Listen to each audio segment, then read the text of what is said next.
Minha nora organizou uma festa surpresa para o meu filho na minha própria chácara. Eu não fui convidada, ela publicou. Nossa casa, nossa festa, nossa família. Fiquei em silêncio. Às 23h, desliguei o gerador de energia. Escuridão total. Eles ouviram uma voz. 23h. Minha mão suava fria, segurando o controle remoto do gerador. Do outro lado da propriedade, eu ouvia as risadas, a música alta, o barulho de copos tilintando. Minha chácara, meu suor de 30 anos. E eu ali, escondida como uma intrusa na minha própria terra. Respirei fundo e apertei o botão. Clique. A escuridão engoliu tudo. 1 segundo de silêncio.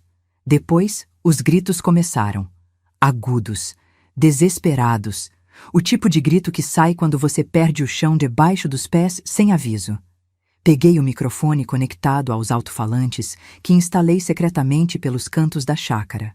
Minha voz saiu distorcida, grave, quase irreconhecível. Esta propriedade tem dona. E ela está observando cada um de vocês. O silêncio que veio depois foi ainda mais assustador que os gritos. Consegui ouvir o som de celulares sendo ligados às pressas, luzes fracas tremulando na escuridão como vagalumes apavorados. Vocês invadiram, mentiram, roubaram. Tudo está sendo gravado. As autoridades já sabem. Então veio a correria. Tropeços, xingamentos. Alguém caiu na piscina. Outra pessoa derrubou a mesa do bolo. Era um caos delicioso. Mas como eu cheguei até aqui? Como uma mulher de 68 anos, viúva, mãe dedicada, acabou apagando as luzes da própria chácara para expulsar o próprio filho? Deixe-me voltar, porque essa história não começou naquela noite. Começou muito antes. E o que você vai ouvir vai fazer seu sangue ferver, tanto quanto fez o meu. Se você já sentiu que alguém da sua família te tratou como capacho, que usaram sua generosidade como fraqueza, então você vai entender cada palavra que vou dizer. E se você ainda não passou por isso, preste atenção, porque isso pode acontecer com qualquer um. Meu nome é Irene, e esta é a história de como quase perdi tudo que construí, e de como recuperei minha dignidade no escuro. Se você quer saber histórias reais de pessoas que se levantaram quando todos esperavam que caíssem, se inscreva no canal. Porque o que vem a seguir não é conto de fadas. É vida real, crua e sem filtro. Mas antes de contar como cheguei naquele apagão, preciso que você entenda quem eu sou. E principalmente o que aquela chácara significa. Porque não era só um pedaço de terra. Era cada gota de suor meu e do meu falecido marido transformada em raiz, tijolo, sonho. 12.000 metros quadrados em Ibiúna, interior de São Paulo. Quando falo isso, as pessoas pensam em luxo, em dinheiro fácil. Não sabem de nada. Cada centímetro daquela terra custou sangue. Meu marido Valdir era operário da construção civil. Eu, professora de escola pública. A gente não tinha berço de ouro, não. A gente tinha era força de vontade e uma teimosia bendita de não aceitar que trabalhador não pode ter seu pedacinho de paraíso. Compramos o terreno em 1987. Era mato, cobra, terra dura. Valdir passava a semana trabalhando em São Paulo e todo final de semana a gente ia para lá. Ele cavava, erguia a parede, eu carregava tijolo, preparava massa, pintava. Nossos filhos, Juliano e Vitória, cresceram vendo a gente construir aquilo com as próprias mãos. Levamos 30 anos. 30. Não foi a empreiteira que fez. Foi a gente. A casa principal tem 5 suítes, cada uma decorada com algo que encontrávamos em viagens simples pelo interior. O salão de festas foi erguido tijolo por tijolo, num verão tão quente que eu desmaiei 2 vezes. A piscina aquecida foi o sonho que realizamos quando Valdir finalmente se aposentou. O campo de futebol ele fez sozinho, porque queria ver os netos jogando bola ali um dia. A churrasqueira é gigante. Valdir dizia que tinha que caber um boi inteiro, para quando a família toda viesse. Ele adorava receber gente. Fazia churrasco que durava o dia inteiro, tocava violão velho, contava piada ruim. A chácara era o lugar mais feliz do mundo. Até que em 2018 ele teve um infarto, fulminante. Caiu na varanda, olhando para o pôr do sol que tanto amava. Não deu tempo de despedida. Não deu tempo de nada. Fiquei viúva aos 61 anos. E, de repente, aquele lugar imenso ficou vazio demais. Silencioso demais. Eu andava pelos cômodos e ouvia o eco dos meus próprios passos. Via a cadeira onde ele sentava, a caneca dele ainda guardada, o chinelo largado na porta. Pensei em vender. Juro que pensei. Mas toda vez que cogitava a ideia, era como se estivesse traindo nossa história. Então, decidi, ia manter aquilo de pé. Sozinha, se fosse preciso. Meus filhos tinham suas vidas. Juliano, o mais velho, 43 anos, advogado, sempre foi o responsável. Sério, focado, daqueles que planta para colher. Pagamos faculdade particular inteira, demos entrada no apartamento dele em Moema, ajudamos sempre que precisou. Vitória, 39 anos, médica, mais tranquila, casada com Roberto, um professor de educação física. Eles têm 2 filhos, meus netos Lucas e Mariana. Também ajudei eles financeiramente, sempre fiz questão. Porque era isso que pais faziam, né? Sacrificavam, davam, construíam pontes para que os filhos não precisassem nadar tanto quanto a gente nadou. Depois da morte do Valdir, a chácara virou meu propósito. Acordava cedo, ia até lá pelo menos 2 vezes por semana. Cuidava do jardim, limpava, organizava. Tinha uma caseira, Dona Marlene, que me ajudava, mas eu fazia questão de estar presente. Aquilo era meu vínculo com ele. Minha forma de manter Valdir vivo. O IPTU sozinho era 3.200 rallies por ano. Energia, dependendo do mês, batia 800 horas. Manutenção da piscina, do campo, das árvores frutíferas, mais 1.500 horas mensais. Eu tinha minha aposentadoria de professora e a pensão do Valdir. Dava. Apertado às vezes, mas dava. Nunca reclamei, porque aquele lugar valia cada centavo. Um corretor me ofereceu 2,8 milhões de reais pela propriedade. Recusei na hora. Não era sobre dinheiro. Era sobre memória. Era sobre dignidade. Era sobre não entregar o que a gente lutou tanto para ter. Juliano até comentou na época: "Mãe, é muito dinheiro. A senhora podia vender, comprar um apartamento menor, viver tranquila." Olhei para ele e disse: "Filho, eu já vivo tranquila. Essa chácara não é peso, é raiz." Ele não insistiu, na época, mas eu devia ter percebido o brilho diferente no olho dele quando falei do valor. Devia ter percebido que alguns filhos olham para os pais e veem patrimônio antes de verem pessoas. Devia ter percebido que a mulher que ele tinha escolhido para casar via aquela chácara com olhos de quem já estava decorando, reformando, postando nas redes sociais. Mas eu não percebi, porque mãe sempre acha que conhece os filhos. Sempre acha que o amor é garantia suficiente contra a traição. E foi aí que tudo começou a desmoronar, devagar, silencioso, como cupim que come por dentro até a estrutura inteira ceder. Porque 4 anos atrás, Juliano me apresentou Fernanda. E eu, ingênua, sorri e abracei a mulher que viria me roubar tudo. Fernanda tinha 35 anos quando conheceu meu filho. Publicitária. Cabelo loiro platinado, daqueles que custam uma fortuna para manter. Unhas sempre impecáveis, gel, francesinha perfeita. Roupa de marca, bolsa de grife, salto alto até para ir na padaria. A primeira vez que ela pisou na chácara foi como se tivesse entrado num showroom. Não olhava as árvores que plantamos, olhava o potencial, não via história, via Instagram. "Que espaço incrível, sogra!" ela disse com aquele entusiasmo que parecia ensaiado. "Dá para fazer tanta coisa aqui, eventos, casamentos, festas temáticas." Eu sorri, educada. "A gente usa para a família mesmo, é nosso cantinho de paz." Ela deu risadinha. "Paz é bom, Mas um lugar desses parado é desperdício, né? Valdir sempre dizia que eu tinha um sexto sentido para gente falsa. Aquele dia, meu estômago embrulhou, mas eu empurrei a sensação para baixo do tapete. Afinal, meu filho estava apaixonado. E que mãe quer estragar a felicidade do filho? O casamento foi grande, caro. Fernanda fez questão de cada detalhe ser perfeito. A cerimônia foi numa fazenda em Itu, buffet de 85 mil réis, decoração que mais parecia capa de revista. Juliano pagou metade. Eu ajudei com 30 mil. Os pais dela, empresários de Campinas, cobriram o resto. Durante a festa, Fernanda me puxou de canto. Sorriso branco, perfume caro demais. Sogra, obrigada por tudo.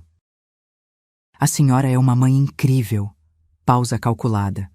Sabe, eu e o Juliano estávamos conversando.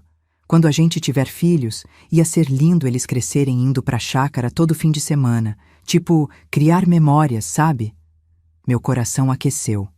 Claro, filha, a chácara é da família. Ela apertou minha mão, forte demais. Exatamente, da família. Na época achei aquilo carinhoso. Hoje vejo que era reivindicação. Os primeiros meses foram tranquilos. Eles vinham aos domingos. Fernanda tirava 1000 fotos, postava tudo, sempre marcando localização, sempre com legendas tipo Nosso Refúgio ou Família é Tudo. Eu até achava bonitinho, mas então começaram as sugestões. Sogra, por que a senhora não muda a cor da fachada? Esse bege tá meio anos 90. Essa churrasqueira é tão grande, mas tá meio antiga, né? Uma de inox ficaria linda. Aquele quarto de hóspedes poderia ser um escritório.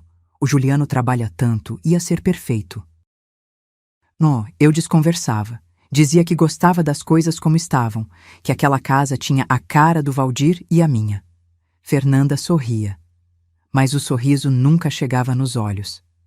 Um dia, ela chegou com uma decoradora, sem avisar. Surpresa, sogra! Contratei a Cíntia aqui para dar umas ideias de modernização, só para dar uma repaginada, sabe? Valorizar o espaço. Eu travei. Fernanda, eu não pedi isso. Eu sei, é presente meu. A senhora merece viver num lugar atualizado. A decoradora começou a medir, anotar, sugerir demolições. Demolições, na minha casa. Respirei fundo. Moça, obrigada, mas não vai ser necessário. Fernanda, preciso falar com você. A levei para a varanda, longe da decoradora. Filha, eu agradeço a intenção, mas essa casa não precisa de repaginada. Ela é perfeita como está. Cada canto tem memória. Eu não vou mudar isso. Fernanda cruzou os braços.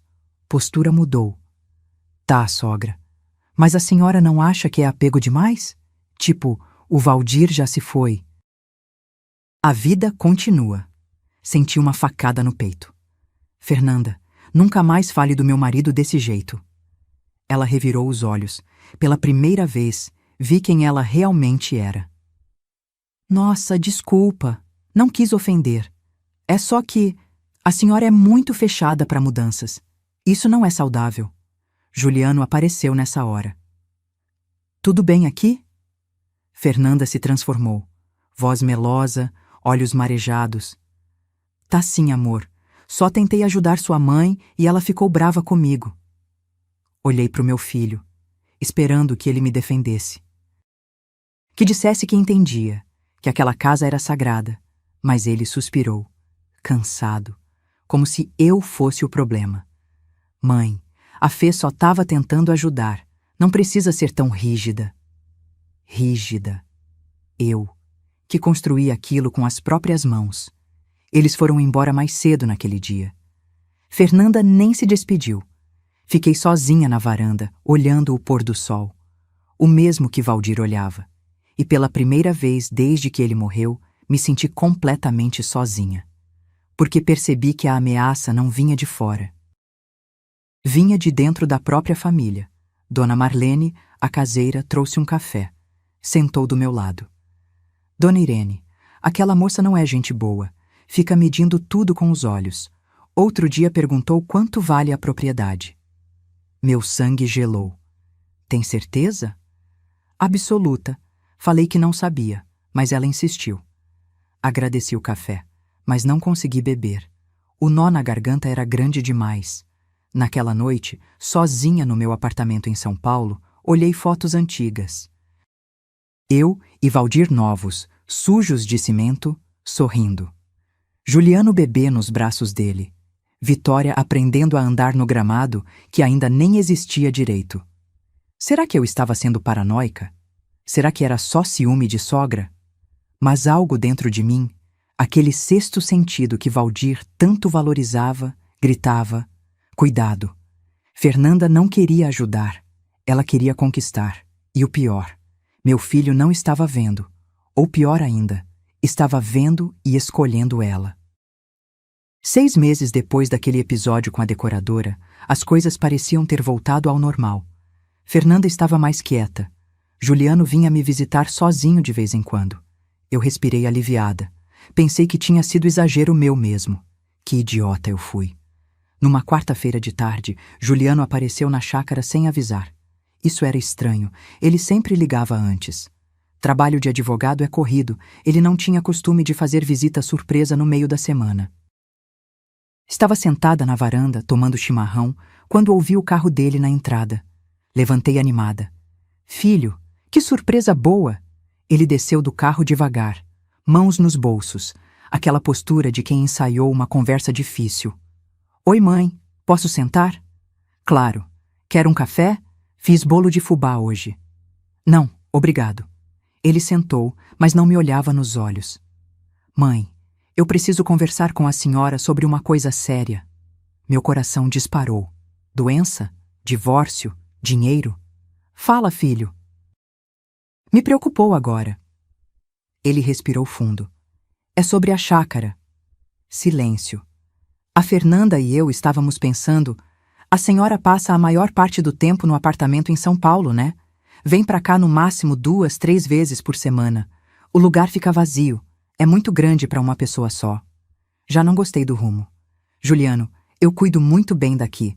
Dona Marlene me ajuda, tá tudo em ordem. Eu sei, mãe, não é isso. Pausa. A gente pensou em fazer uma escritura de usufruto. A senhora continua sendo dona, legalmente tudo fica no seu nome, mas a gente assume os cuidados, a manutenção, pode usar nos finais de semana. Seria bom para todo mundo. Usufruto. A palavra ecoou na minha cabeça como um tiro. Juliano, você tá me pedindo para entregar o uso da minha casa? Não é entregar, mãe, é compartilhar. A senhora não usa tanto assim mesmo. Quem disse que eu não uso? Ele suspirou impaciente.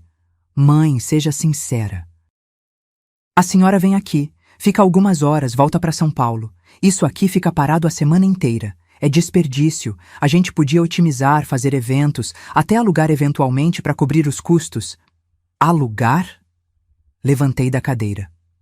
Você quer alugar a casa que seu pai construiu com as próprias mãos? Não precisa ser dramática. Dramática. Ele me chamou de dramática. Juliano, essa chácara não é investimento, é vida. É cada final de semana que seu pai passou aqui em vez de descansar. É cada tijolo que eu carreguei grávida de você. É onde as cinzas dele estão espalhadas debaixo daquela jabuticabeira. Ele ficou vermelho. Mãe, justamente por isso, a senhora tá presa no passado. O pai já morreu. A vida continua. A gente precisa ser prático. Prático. Quem te ensinou a falar assim? Foi ela, né? Não mistura a Fernanda nisso. Ela tá no meio. Aposto que foi ela quem botou essa ideia na sua cabeça. Juliano se levantou, nervoso. A Fernanda só quer o melhor para nossa família. Diferente da senhora, que prefere deixar esse lugar morrer do que permitir que a gente faça algo produtivo com ele. A palavra morrer cortou o ar como navalha. Fiquei em silêncio, olhando para o meu filho, para o homem que eu gerei, amamentei, ensinei a andar, a ler, a ser gente de bem. E vi um estranho na frente de mim. Juliano, você realmente acha que eu tô deixando esse lugar morrer? Ele desviou o olhar. Acho que a senhora tá muito apegada a coisas materiais, e isso não é saudável. apegada a coisas materiais. 30 anos de suor viraram apego. Sai da minha casa, ele piscou, confuso. Mãe, eu disse, sai da minha casa. A senhora está exagerando. Agora, Juliano. Ele pegou a chave do carro irritado. Tá bom, vou embora. Mas quando a senhora cair na real e perceber que eu tô certo, a gente conversa de novo. Entrou no carro. Bateu a porta. Saiu em alta velocidade, levantando poeira na estrada de chão.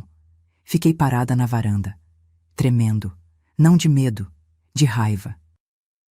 Dona Marlene apareceu com um copo d'água. Dona Irene, respira. Isso não faz bem pro coração. Bebi a água num gole só. Marlene, o que eu fiz de errado? Onde foi que eu errei na criação dele? Ela segurou minha mão. Calejada, quente, real. A senhora não errou, mas aquela mulher tem lábia, e homem apaixonado é cego e surdo.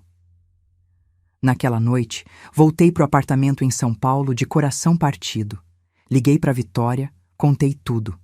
Ela ficou em silêncio por alguns segundos. Depois disse, baixinho, Mãe, eu preciso te contar uma coisa. A Fernanda criou um grupo de WhatsApp. Ela, o Juliano, eu e o Roberto, chamado Família Lovato, Planejamento. Meu sangue gelou. Planejamento de quê? Da chácara, mãe. Ela tá tentando convencer todo mundo que a senhora não tem mais condições de cuidar sozinha, que a gente precisa assumir a gestão. As palavras dela, não minhas. Senti o chão sumir debaixo dos meus pés. E você? Você concorda com isso? Eu não, mãe. Eu falei que é absurdo, que a senhora é lúcida, saudável, dona do seu nariz. Mas o Juliano... Mãe, o Juliano tá do lado dela. Desliguei o telefone. Sentei no sofá. E pela primeira vez em 7 anos, desde a morte do Valdir, chorei de desespero. Porque percebi que não era só sobre a chácara. Era sobre controle. Era sobre eles decidirem meu futuro sem me consultar. Era sobre me transformarem numa velha incapaz, descartável, só para justificar o roubo. E o pior, meu próprio filho estava liderando isso. Passei a noite inteira acordada, olhando para o teto, pensando naquele grupo de WhatsApp que existia sem eu saber, planejando minha vida, minha propriedade, meu futuro, como se eu não existisse. Na manhã seguinte, Vitória me ligou cedo. Mãe, vou te adicionar no grupo. A senhora precisa ver o que está acontecendo. Filha, eu não sei se quero. Mãe, a senhora precisa ver. Alguns minutos depois, apareceu a notificação. Vitória adicionou você ao grupo Família Lovato, Planejamento. Abri. 47 mensagens não lidas. Comecei a ler. E cada palavra era uma facada. Fernanda, 3 dias atrás. Gente, precisamos conversar sério sobre a situação da Irene. Ela não tá conseguindo mais cuidar da chácara sozinha. O lugar tá caindo aos pedaços. Caindo aos pedaços? Eu tinha acabado de pintar a cerca externa. Juliano. Verdade. Conversei com ela ontem. Tentei sugerir o usufruto. Ela surtou. Ficou histérica. Histérica. Ele me chamou de histérica por defender o que é meu. Fernanda. Amor, é normal. Idosos ficam muito apegados. Às vezes perdem a noção da realidade. A gente precisa agir pelo bem dela, mesmo que ela não entenda agora. Idosos. Perdem a noção da realidade.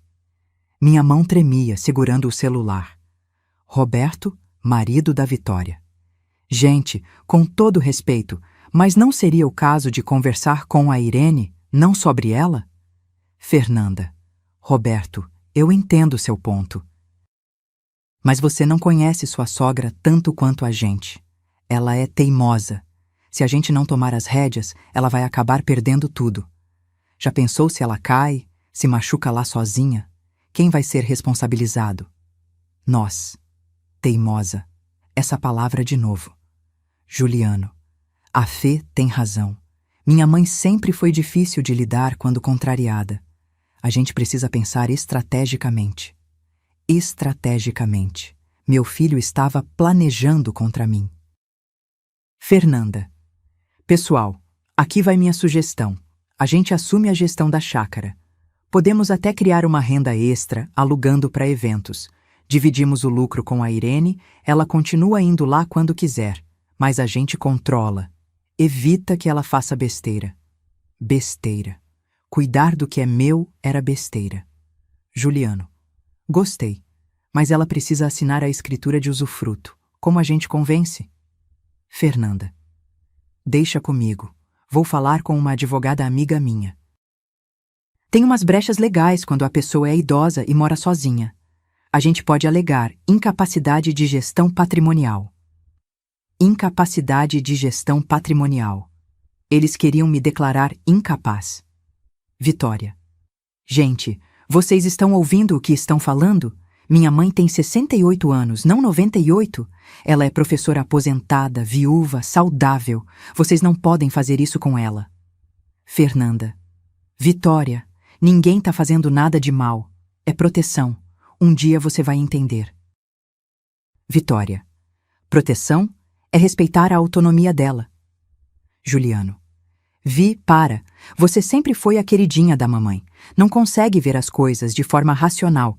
A gente tem que agir. Queridinha da mamãe. Como se amor de mãe fosse favoritismo. Continuei lendo. Tinha mensagens sobre quanto valia cada parte da chácara. Sobre quanto poderiam cobrar por aluguel de eventos. Sobre reformas que fariam. Sobre como convenceriam advogados. Sobre como me afastariam da minha própria casa. Parei de ler quando cheguei numa mensagem da Fernanda de 2 dias atrás. Fernanda. Pessoal, consegui uma cópia da chave da chácara com o chaveiro do bairro. Falei que a Irene tinha autorizado. Agora a gente tem acesso quando precisar. O emoji piscando. Cúmplice. Criminoso. Ela tinha roubado a chave da minha casa. Liguei pro chaveiro imediatamente. Seu Ademar, a senhora que se chama Fernanda pegou cópia das minhas chaves? Silêncio constrangido. Dona Irene. Ela disse que a senhora tinha pedido... Eu achei que... O senhor deu cópia das chaves da minha casa sem confirmar comigo? Me desculpe, Dona Irene. Ela parecia tão certa, disse que era nora da senhora. Desliguei. Respirei fundo. E tomei a primeira decisão estratégica. Não ia reagir com emoção. Ia reagir com inteligência. Liguei para uma chaveiro diferente. Troquei todas as fechaduras da chácara naquele mesmo dia. Gastei 400 em fechaduras de alta segurança, com chaves que não podem ser copiadas sem documento. Não avisei ninguém. Instalei 3 câmeras de segurança escondidas. Uma na entrada, uma na churrasqueira, uma no salão de festas. Eram discretas, sem LED, ligadas direto no meu celular. Dona Marlene me ajudou.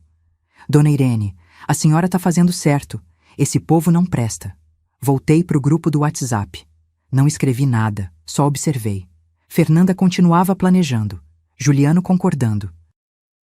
Roberto e Vitória tentando argumentar, mas sendo ignorados. Até que veio a mensagem que mudou tudo. Fernanda. Gente, decidido.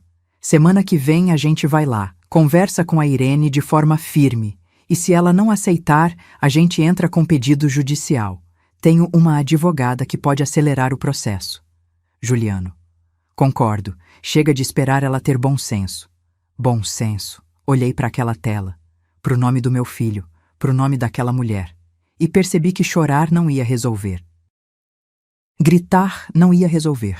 Implorar não ia resolver. Porque quando alguém decide que você não importa, nenhum argumento emocional funciona. Precisava de estratégia. Precisava de provas. Precisava de um plano. Peguei o telefone. Liguei para um advogado que uma amiga tinha recomendado. Dr. Heitor Mendes. Especialista em direito de família e propriedade. Marquei reunião para a tarde daquele mesmo dia. Quando desliguei, olhei pela janela do apartamento. O céu estava fechado. Ia chover. Mas dentro de mim, pela primeira vez em semanas, senti algo diferente do desespero. Senti determinação. Porque eu tinha construído aquela chácara.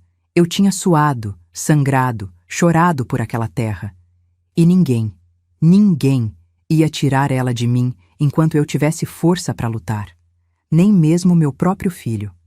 Dr. Heitor Mendes tinha uns 55 anos, cabelo grisalho, óculos de armação discreta. O escritório dele ficava num prédio antigo na Liberdade, daqueles com elevador de grade que range. Nada pomposo. Mas a forma como ele me recebeu, olhando nos olhos, apertando minha mão com firmeza, me fez sentir que tinha escolhido certo. Dona Irene, sente-se, me conte tudo. E eu contei. Mostrei as mensagens do grupo. Mostrei o comprovante da troca de fechaduras. Contei sobre a chave roubada, sobre as sugestões de usufruto, sobre a conversa do Juliano. Ele anotava tudo, pausado, sem me interromper. Quando terminei, ele tirou os óculos e me olhou com uma seriedade que me arrepiou. Dona Irene, a senhora tem um caso fortíssimo. O que estão fazendo é assédio patrimonial. É crime. A invasão de propriedade, a cópia não autorizada de chaves, as tentativas de coação psicológica, tudo isso é passível de processo. Meu coração acelerou. Eu posso processar meu próprio filho? Pode. E, sinceramente, deveria. Mas... Ele fez uma pausa. A senhora quer realmente ir por esse caminho? Processo contra filho vira guerra eterna. Balancei a cabeça. Eu não quero guerra. Eu só quero que me deixem em paz. Então sugiro o seguinte: a gente monta um dossiê completo. Prints, gravações, testemunhas. Mantém como carta na manga. Se tentarem qualquer coisa judicial contra a senhora, a gente contra-ataca com tudo. Mas primeiro, vamos esperar o próximo movimento deles. Esperar? Mas eles vão continuar. Exatamente. E a gente vai documentar cada passo. Quanto mais corda a gente dá, mais eles se enforcam sozinhos. Saí do escritório com um nó no estômago. Mas também com um plano. 3 dias depois, num sábado de manhã, recebi um alerta no celular. As câmeras da chácara detectaram movimento. Abri o aplicativo.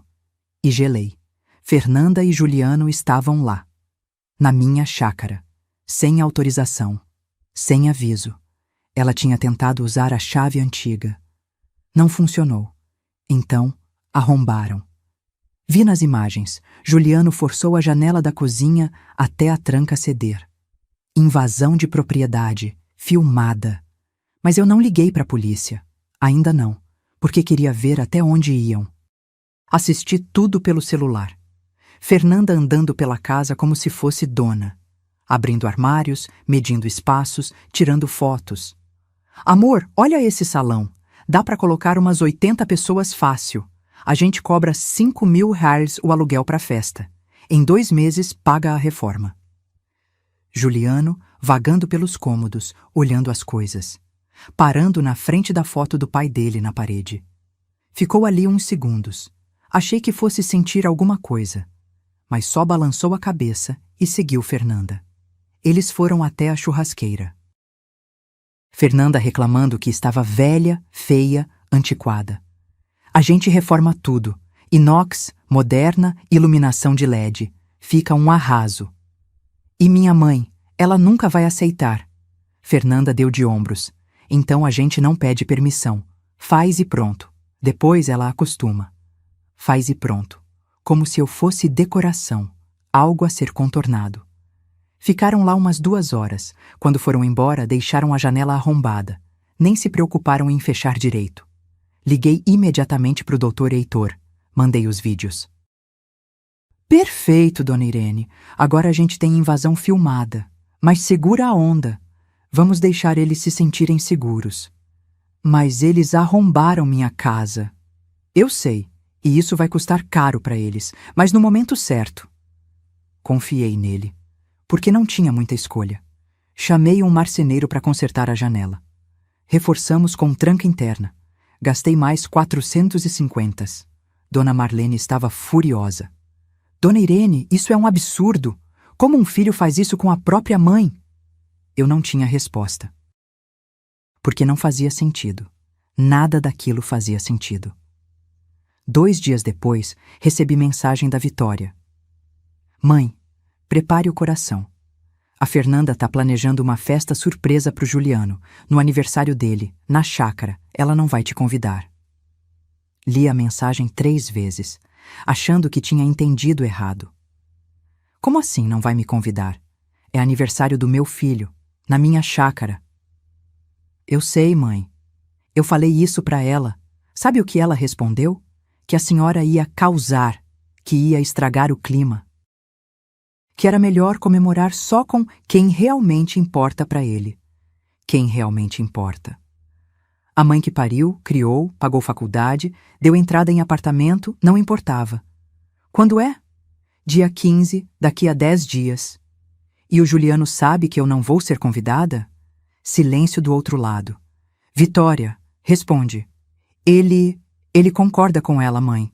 Disse que seria menos complicado sem a senhora lá. Menos complicado. Desliguei o telefone. Sentei na cama. E tive que segurar na cabeceira para não desmaiar. Porque dói. Dói de um jeito que nem palavras explicam quando seu filho te apaga. Te exclui. Te trata como estorvo. Chorei. Chorei até a garganta doer. Mas depois sequei as lágrimas. Abri o laptop. E comecei a planejar. Porque se eles iam fazer uma festa na minha chácara sem me convidar, eu ia estar lá do mesmo jeito. Só que eles não iam gostar nada da minha presença. Liguei pro Dr. Heitor. Doutor, mudança de planos.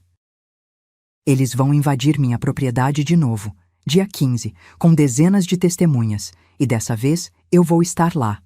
Ele riu do outro lado da linha. Dona Irene, o que a senhora está planejando? Justiça, 15 de agosto, aniversário do Juliano, 43 anos. Acordei às 6 da manhã. Não consegui dormir direito a noite toda. Fiquei revirando na cama, pensando em todos os aniversários anteriores. Quando ele era pequeno, eu acordava cedo para encher a casa de balões. Fazia bolo de cenoura com cobertura de chocolate, o preferido dele. Cantávamos parabéns em família, Valdir tocava violão desafinado, a gente ria. Esse ano, eu nem sabia se meu filho ia lembrar que eu existo.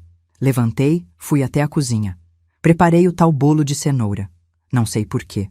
Talvez por costume, talvez por desespero. Enquanto batia a massa, chorava quieta. As lágrimas caindo dentro da tigela, misturadas com ovo e óleo. Assei, fiz a cobertura, deixei esfriar.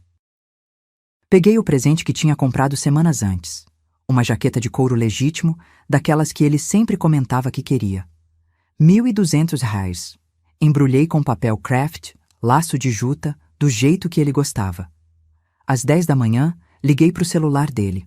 Chamou. Caixa postal.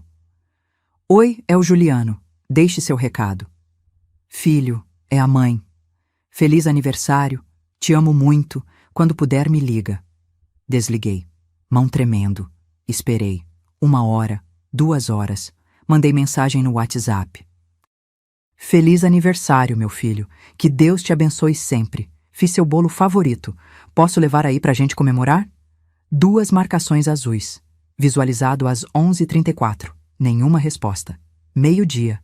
Nada. 13 horas. Nada. 14 horas. O telefone tocou.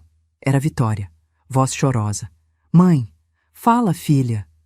Eu não sabia como te contar antes. Achei que talvez eles mudassem de ideia, que o Juliano cairia em si, mas... Ela soluçou. Mãe, a festa tá acontecendo. Agora. Na chácara. Eu já sabia.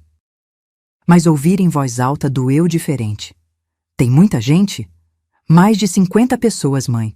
Decoração cara, buffet, música ao vivo. A Fernanda contratou tudo. Postou nos stories do Instagram convidando todo mundo. E o seu irmão? Silêncio pesado. Ele tá feliz, mãe.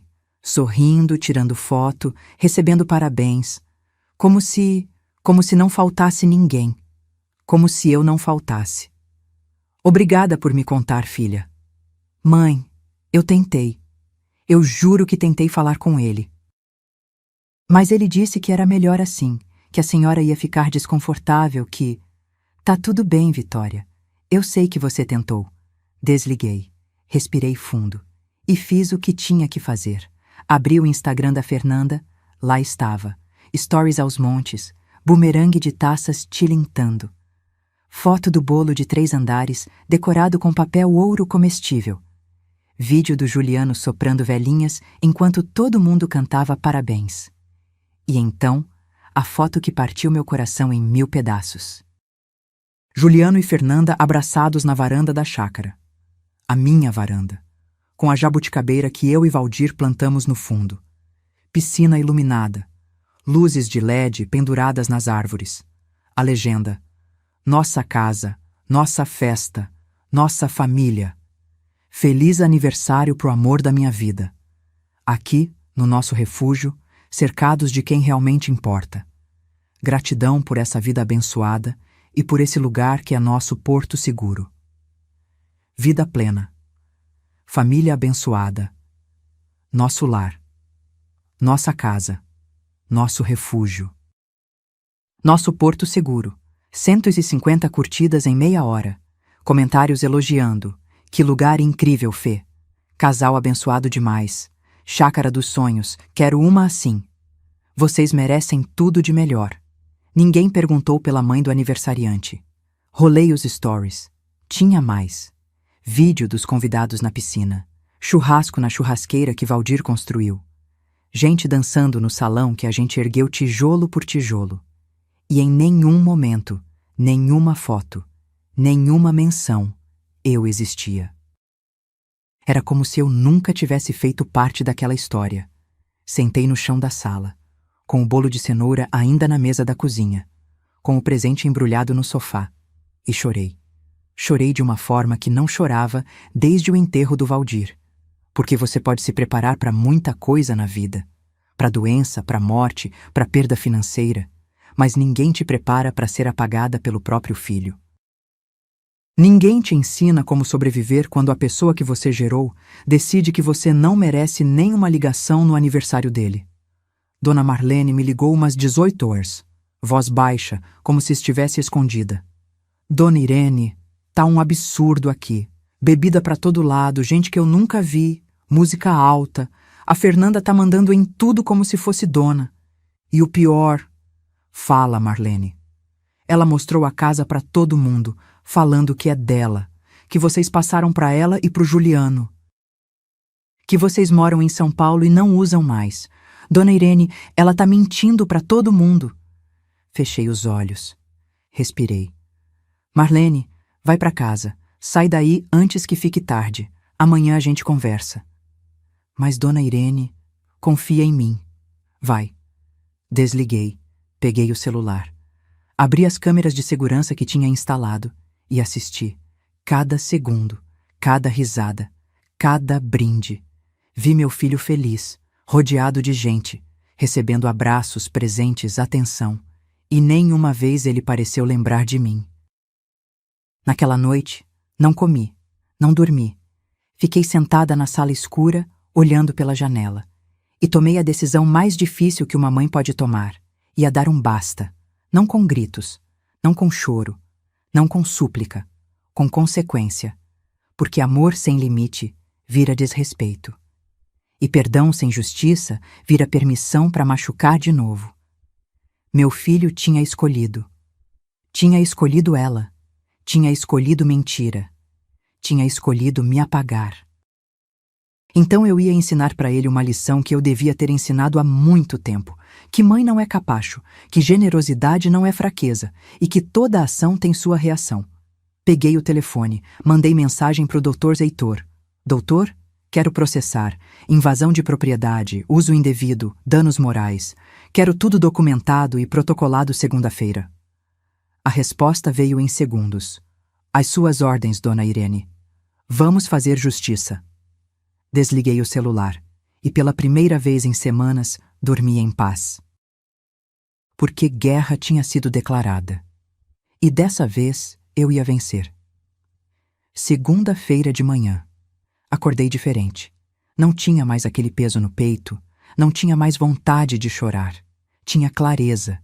Tomei banho demorado, me arrumei, passei batom. Coloquei a blusa azul marinho que o Valdir sempre dizia que me deixava mais forte. E fui direto pro escritório do Dr. Heitor. Cheguei às 9 em ponto. Ele já estava me esperando com café passado e uma pasta cheia de documentos. Dona Irene, revisando tudo que a senhora me passou, aqui está o que temos. Ele abriu a pasta. Invasão de propriedade documentada em vídeo, 2 vezes. Arrombamento de janela. Uso indevido da propriedade sem autorização. Cópia não autorizada de chaves. Tentativa de coação psicológica via grupo de WhatsApp. Calúnia pública, alegando que a senhora é incapaz de gerir seu patrimônio. Ouvi cada palavra, anotando mentalmente. Quanto isso pode dar de indenização? Ele tirou os óculos. Numa ação judicial, entre 50 mil e 100 mil de danos morais, fora devolução de eventuais lucros obtidos com o uso da propriedade e custos de reparos. Mas Dona Irene... Ele se inclinou para frente. Processo é guerra longa, desgastante. A senhora realmente quer isso? Fiquei em silêncio alguns segundos, pensando. Doutor, eu não quero destruir meu filho, mas preciso que ele entenda que o que fez foi errado, gravemente errado.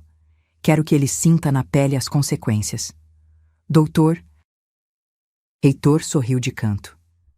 Então vamos fazer diferente. Vamos montar um dossiê completo. Protocolamos na justiça como carta precatória. Fica arquivado, pronto para ser acionado. Enquanto isso, a senhora prepara uma, digamos, lição prática. Que tipo de lição? A senhora me disse que eles planejam fazer outra festa na chácara, certo? Pela conversa no WhatsApp que vi, eles se sentiram donos. Vão repetir. Eu não tinha pensado nisso, mas fazia sentido. Se fizeram uma vez e deu certo, fariam de novo. E o que eu faço? Deixa acontecer, documenta tudo, e quando estiverem lá, bem no meio da festa, com testemunhas, a senhora aparece, como dona, e deixa muito claro que aquilo é sua propriedade, na frente de todo mundo. Meu coração acelerou. Mas isso não vai ser perigoso? Constrangedor demais? Exatamente. Constrangimento público é uma das consequências mais eficazes, porque não dói no bolso só, dói na imagem. E pra gente como a Fernanda, que vive de aparências, isso é devastador. Gostei da ideia, mas tinha um problema. E se eles me expulsarem? É minha casa, mas são 50 pessoas contra mim. Dr. Heitor se levantou, foi até o arquivo, voltou com um papel. Por isso a senhora vai fazer o seguinte. Registra um boletim de ocorrência prévio. Alega que já houve invasões anteriores, que teme novas invasões, e que qualquer evento não autorizado na propriedade será considerado crime. Com isso, a senhora tem respaldo legal para chamar a polícia a qualquer momento. Registrei o BO naquela mesma tarde. Delegacia da região de Ibiúna. O delegado, um senhor de uns 50 anos, ficou indignado quando contei a história. Senhora, isso é caso de polícia mesmo. Se acontecer de novo, liga pra gente. A viatura vai até lá. Saí da delegacia com o protocolo na mão e com um plano se formando na cabeça. Mas eu não queria só constranger, queria impacto. Queria que eles sentissem o que eu senti. Abandono, medo, impotência. Foi aí que tive a ideia. Voltei para a chácara naquela semana. Dona Marlene estava lá, limpando a bagunça que ainda restava da festa. Marlene, preciso da sua ajuda numa coisa. Pode falar, Dona Irene. Você sabe onde fica o gerador de energia? Ela franziu a testa. Sei. Fica ali nos fundos, perto do depósito. Por quê? Quero instalar um controle remoto nele, daqueles que desliga à distância. Ela arregalou os olhos. Depois sorriu. Dona Irene, a senhora está planejando o que eu estou pensando? Depende. O que você está pensando? Apagar a luz no meio da próxima festinha deles. Sorri de volta. Exatamente. Chamei um eletricista de confiança, seu Jacinto, que trabalha na região há 30 anos. Expliquei a situação de forma resumida. Ele, indignado, instalou um sistema de controle remoto via aplicativo no celular. Custou R$ 1.800, mas valeu cada centavo. Dona Irene, agora a senhora controla o gerador daqui de São Paulo se quiser. Liga e desliga pelo celular. Segurança máxima. Testamos. Funcionou perfeitamente. Mas ainda faltava algo. Impacto emocional. Algo que marcasse. Foi quando lembrei das caixas de som que Valdir tinha instalado anos atrás para tocar música ambiente. Estavam espalhadas pela área externa. Churrasqueira, piscina, salão. Chamei um técnico de som. Expliquei que queria conectar as caixas a um sistema que eu pudesse controlar remotamente. Ele achou estranho, mas fez o serviço. Mais $2.200. Agora eu tinha controle total, energia e som. Gravei uma mensagem, com voz distorcida, grave, usando um aplicativo de modificação de áudio. Esta propriedade tem dona, e ela está observando cada um de vocês. Vocês invadiram, mentiram, roubaram. Tudo está sendo gravado. As autoridades já foram notificadas. Saiam, agora. Salvei no celular. Testei o volume. Perfeito. Assustador até para mim. Marlene ouviu e deu risada nervosa. Dona Irene, se eu fosse invasor e ouvisse isso no escuro, saia correndo. É exatamente esse o objetivo. Instalei também câmeras adicionais. Agora tinha 6, cobrindo todos os ângulos. Qualidade HD, gravação em nuvem. Gastei, no total, quase 7.000 rios em preparativos. Dinheiro que doía tirar da poupança. Mas era investimento, em dignidade. Vitória me ligou na quarta-feira seguinte. Mãe. A Fernanda tá organizando outra festa, churrasco, fim de semana que vem, pros amigos dela. Meu coração disparou. Tem certeza? Absoluta. Vi no grupo. Ela falou que, agora que tomaram posse, vão usar sempre que quiserem. Tomaram posse. Vitória, não tenta impedir, deixa acontecer.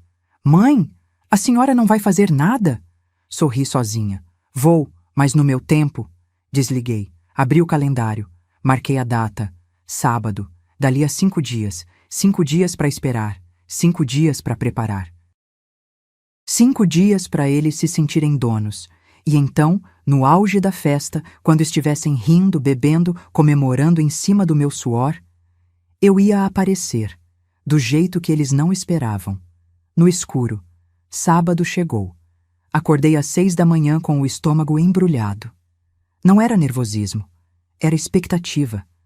Aquela sensação de quando você sabe que algo grande vai acontecer e não tem mais volta. Tomei café calma. Pão na chapa, café preto, mamão. Precisava manter a cabeça no lugar. Emocional descontrolado estraga plano. Vitória me ligou às 9. Mãe, eles já estão indo para a chácara. A Fernanda alugou uma van para levar o pessoal. Postou nos stories. Dia de churrascão na nossa chácara com os melhores amigos. Mãe, eu tô com um aperto no peito. Fica tranquila, filha. Hoje as coisas vão mudar.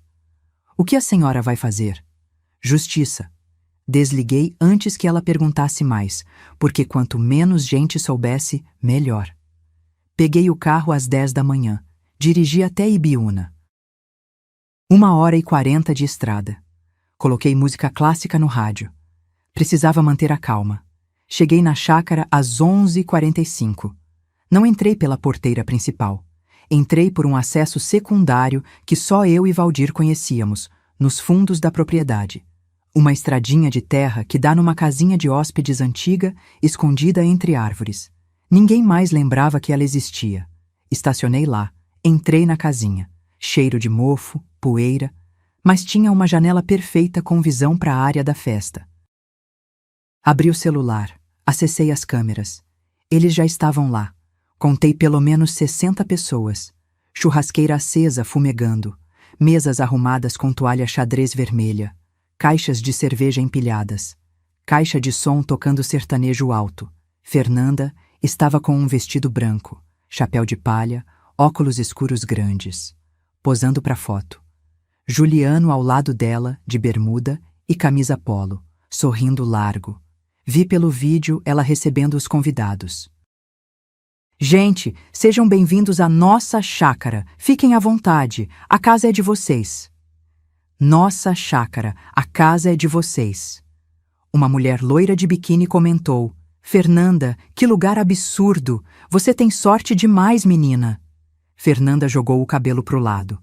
Sorte não, querida. Conquista. A gente batalhou muito para ter isso aqui. Batalhou. Minha mão apertou o celular com tanta força que pensei que ia quebrar. As horas passaram devagar. Eu ali, escondida, assistindo. Eles bebendo, rindo, pulando na piscina, jogando vôlei no campo que Valdir aplainara sozinho. Fernanda deu uma entrevista improvisada para uma amiga que estava gravando stories. Fê, conta pra galera como foi adquirir esse paraíso. Ela sorriu. Aquele sorriso cínico que eu já conhecia bem. Ah, foi um processo, sabe? A propriedade estava meio abandonada, a dona não conseguia mais cuidar. A gente assumiu, reformou, trouxe vida de volta. Agora é nosso refúgio. Abandonada. A dona não conseguia mais cuidar. Senti ódio subir pela garganta como bile. Mas respirei. Fundo. Porque raiva descontrolada não resolve. Raiva estratégica, sim. Eram 22h30. A festa estava no auge. Música alta, gente dançando, gargalhadas ecoando. Fernanda subiu numa cadeira, taça na mão, pedindo atenção. Gente, quero fazer um brinde. O pessoal fez silêncio, taças erguidas. Quero agradecer a Deus por essa vida abençoada, por esse lugar maravilhoso que agora é nosso e por cada um de vocês que fazem parte da nossa família. A vida é sobre conquistas, é sobre merecer. E hoje a gente comemora tudo que conquistamos. Aplausos, gritos de viva, gente batendo taça. Olhei para o relógio. 22h50, 10 minutos. Abri o aplicativo do gerador. Dedo no botão de desligar. Abri o aplicativo do som. Arquivo de áudio pronto. Esperei, contando os segundos. O coração batendo no compasso. 23 real. Respirei fundo. E apertei. Clique. Escuridão absoluta. Por um segundo, silêncio total. Aquele tipo de silêncio que vem antes do caos. Então começaram os gritos. Que aconteceu? Acabou a luz. Alguém tem lanterna? Barulho de gente tropeçando. Cadeiras caindo. Alguém gritou que tinha caído na piscina. Celulares se acendendo feito vagalumes desesperados. Esperei mais 10 segundos, deixando o pânico crescer. Então, apertei o play. Minha voz, distorcida, grave, saiu de todas as caixas de som ao mesmo tempo, ecoando pela propriedade inteira como se fosse uma entidade. Esta propriedade tem dona. Os gritos pararam. Silêncio aterrorizado. E ela está observando cada um de vocês. Alguém gritou. Que porra é essa? Vocês invadiram, mentiram, roubaram. Cada movimento está sendo gravado. As autoridades já foram notificadas. Correria. Gente gritando, tropeçando. Alguém derrubou a mesa do bolo. Saiam, agora. Foi o caos. Massa desesperada tentando achar a saída. Gente deixando bolsa, chinelo, celular para trás. Só queriam sair. Ouvi alguém chorando. Outro gritando que era bruxaria. Fernanda berrando. Calma, gente. É só um blefe. Alguém tá fazendo pegadinha. Mas ninguém acreditou nela. O medo tinha vencido a razão. Pessoas correndo para van, para carros, para qualquer lugar longe dali. Esperei 5 minutos, até a correria diminuir. Então liguei as luzes de emergência, só algumas. Apenas o suficiente para iluminar a área principal, e saí da casa de hóspedes. Caminhei devagar em direção à varanda da casa principal. Cada passo firme, cada respiração controlada. Subi os degraus, parei sob a luz. E ali, iluminada como uma aparição, olhei para baixa, onde ainda restavam umas 20 pessoas congeladas de medo. Fernanda estava no meio, cabelo desgrenhado, chapéu caído no chão, olhos arregalados. Juliano ao lado dela, pálido como papel. Abri os braços. E disse com voz calma, mas cortante. Boa noite. Eu sou a dona desta propriedade e vocês estão invadindo minha casa. Silêncio absoluto. Ninguém se mexeu. E então Fernanda, recuperando a voz, gritou. Irene, que loucura é essa? Desci os degraus. Devagar. Olhos fixos nela. Loucura? Loucura foi você roubar a chave da minha casa. Loucura foi você fazer festa aqui sem minha autorização. 2 vezes. Loucura foi você mentir pro mundo inteiro dizendo que isso aqui é seu. Juliano deu um passo à frente, voz trêmula. Mãe, a gente pode conversar. Agora você quer conversar, Juliano? Depois de me excluir do seu aniversário? Depois de deixar essa mulher me apagar da sua vida? Ele abaixou a cabeça. Foi aí que as primeiras luzes azuis apareceram. Polícia. A viatura entrou pela porteira principal, giroflex cortando a escuridão como lâminas azuis. 2 policiais desceram. Um mais velho, bigode grisalho, postura de quem já viu de tudo. Outro mais jovem, caderneta na mão. Fernanda virou para mim, voz histérica. Você chamou a polícia para sua própria família? Respondi calma, olhando nos olhos dela. Chamei para invasores. Família respeita, família não rouba. O policial mais velho se aproximou. Boa noite.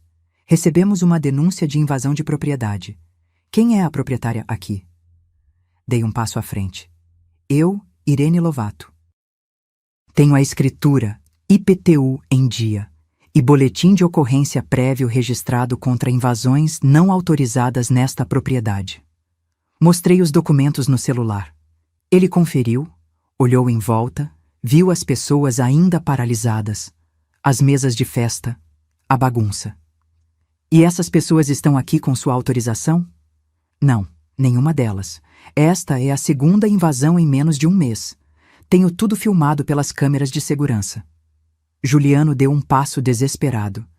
Policial, tem um mal-entendido aqui. Essa é minha mãe, eu sou filho dela, a gente... O policial ergueu a mão, cortando. O senhor é filho, não é dono. A propriedade está no nome de quem? Silêncio constrangido. Só no meu, eu disse firme. Meu falecido marido me deixou como única herdeira. Meus filhos não têm direito legal sobre essa propriedade enquanto eu for viva, e eu nunca autorizei festas aqui. Fernanda explodiu. Isso é ridículo. Ela tá ficando louca, policial. Senil. A gente só tá cuidando do que ela não consegue mais cuidar. O policial mais jovem olhou para ela com uma sobrancelha erguida. A senhora é quem na história? Nora dela, casada com o filho. Entendo. E a senhora tem procuração? Algum documento que dê direito de uso da propriedade? Fernanda engasgou. Eu? Não preciso. Sou da família. Legalmente, senhora, a família não dá direito automático de propriedade. Se a dona registrou o boletim e não autorizou, isso configura invasão. Foi quando a máscara de Fernanda caiu completamente. Ela se virou para mim, dedo em riste, voz cheia de veneno. Você é uma velha amargurada. Não suporta ver seu filho feliz. Sempre foi controladora, possessiva. O Juliano vive preso em você. Não respondi. Só olhei para ela. E naquele silêncio, deixei que todos ali vissem quem realmente era a pessoa descontrolada. O policial mais velho interviu. Chega. Respeito, por favor. A senhora tem o direito de ficar brava, mas não de desrespeitar a proprietária. Então ele se virou para todos os convidados, que ainda estavam paralisados, alguns gravando tudo pelo celular. Pessoal, essa propriedade é privada e vocês estão aqui sem autorização. Sugiro que saiam agora, de forma organizada, antes que a gente precise lavrar um termo circunstanciado contra cada um. Foi como destrancar uma represa. Gente correndo para pegar suas coisas, se desculpando, desaparecendo em menos de 5 minutos. Ficou só eu, os policiais, Juliano, Fernanda, Vitória e Roberto, que tinham chegado no meio do caos. Vitória veio correndo me abraçar. Mãe, meu Deus, a senhora tá bem? Tô, filha, agora tô. Juliano estava encostado na parede, cabeça baixa, como se quisesse desaparecer. O policial pegou os dados de todo mundo, anotou tudo, tirou foto da bagunça, da churrasqueira, das mesas. Dona Irene, a senhora quer registrar uma ocorrência formal? Olhei para o meu filho, para o homem que eu tinha gerado, que eu tinha amado incondicionalmente, que agora estava ali, destruído, envergonhado, E uma parte de mim quis dizer: deixa pra lá. Ele é meu filho. Vou perdoar. Mas a outra parte, a parte que tinha sido humilhada, excluída, roubada, disse: não, não dessa vez. Quero. Invasão de propriedade, uso indevido, danos materiais. Quero tudo registrado. Juliano ergueu a cabeça, olhos vermelhos. Mãe, por favor. Não, Juliano. Você me ensinou uma coisa importante nessas últimas semanas. Ensinou que amor sem limite vira desrespeito, que generosidade sem consequência vira permissão para machucar. Então hoje eu tô sendo a mãe que eu devia ter sido antes, a que impõe limites. Fernanda deu risada amarga. Limites? Você tá destruindo seu filho por causa de um pedaço de terra. Me virei para ela e dessa vez minha voz saiu cortante como vidro. Não é um pedaço de terra. São 30 anos de suor. São as mãos calejadas do meu marido. São os domingos que a gente não descansou para construir isso aqui. É o lugar onde as cinzas dele estão. É memória. É dignidade. Coisas que você jamais vai entender, porque para você tudo é selfie, curtida, aparência. Ela ficou vermelha, mas não rebateu. Os policiais terminaram o registro. Dona Irene, isso vai para a delegacia. A senhora vai precisar ir lá segunda-feira para formalizar. Trouxe os documentos de propriedade, certidão de óbito do seu esposo, tudo que comprovar que a senhora é a única dona. Pode deixar. Eles foram embora. O som da viatura sumindo na estrada. Ficamos ali, na chácara iluminada pela lua. O silêncio agora era diferente. Não era de medo, era de rendição. Vitória segurava minha mão. Roberto ao lado dela, cabeça baixa. Juliano finalmente falou, voz quebrada. Mãe, eu sinto muito. Eu não sabia. Eu não percebi que tinha chegado a esse ponto. Respirei fundo. Você não percebeu porque não quis? Porque era mais fácil acreditar nela do que enxergar a verdade. Porque você escolheu conforto ao invés de caráter. Eu sei que errei. Não erraste, Juliano.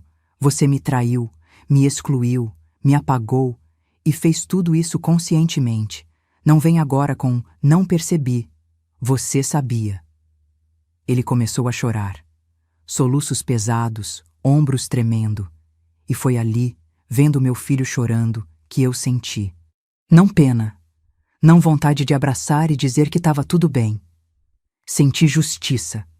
Porque às vezes, amor verdadeiro não é proteger da dor.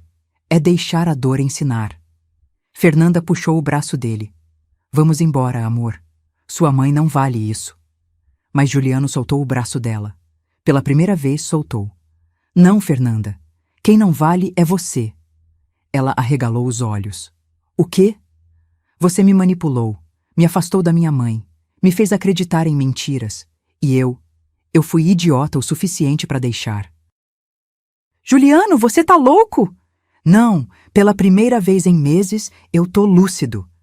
Foi a gota d'água para ela. Fernanda olhou para todos nós, viu que tinha perdido e saiu correndo. Literalmente correndo. Pegou a bolsa dela que estava caída no chão e sumiu pela porteira. Nunca mais a vi. Fernanda sumiu na escuridão. O barulho dos saltos dela batendo na estrada de chão foi ficando cada vez mais distante até sumir completamente. Juliano ficou parado, olhando para onde ela tinha ido. Mãos nos bolsos. Respiração pesada. Ninguém falou nada por alguns segundos. Foi Vitória quem quebrou o silêncio. Juliano, você tá bem? Ele deu uma risada amarga. Bem, eu acabei de descobrir que sou um idiota, que passei meses sendo manipulado, que machucei minha própria mãe por causa de uma mulher que só queria... Patrimônio, completei. Ela queria patrimônio, status, fotos bonitas para postar. Nunca foi sobre você, filho. Era sobre o que você podia dar para ela. Ele se virou para mim. Olhos inchados, rosto destruído. Como você aguenta me olhar agora, depois de tudo que eu fiz? Cruzei os braços. Não ia facilitar. Não dessa vez.